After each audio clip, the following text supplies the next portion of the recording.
was thinking about anything avoidance and just, yeah, the importance of catching that.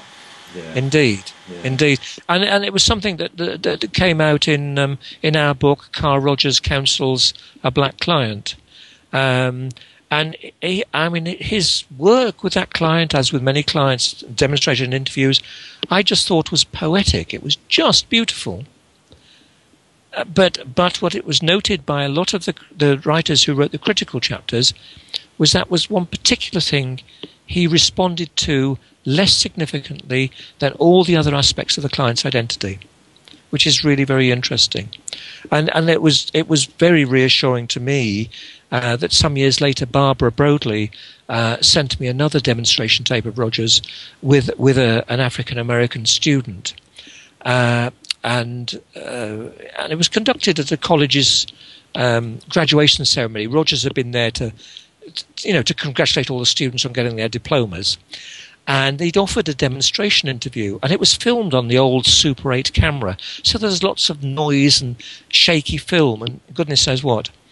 But he starts off interviewing this young man, and the young man is talking, and after several minutes, and then suddenly stops, almost in mid-sentence, and there's this extraordinary silence.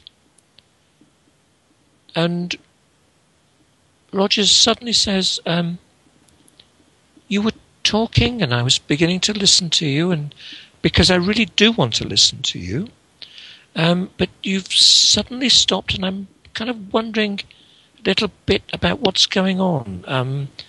I'm wondering if you think, is it because I'm famous, or is it because I'm white, and that's all he said. Just kind of wondered aloud. I'm wondering if. And the young African-American student said, it's because you're white. And then spoke 50 minutes just incredibly eloquently of a critique of white history and the white domination of his own race and so on and so forth. And it was very potent.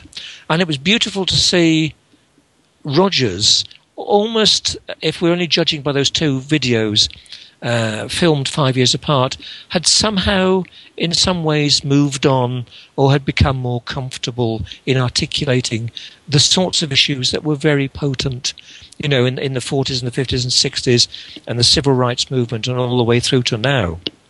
But I just thought it was beautiful that Rogers offered it, and that, the young men just went with it.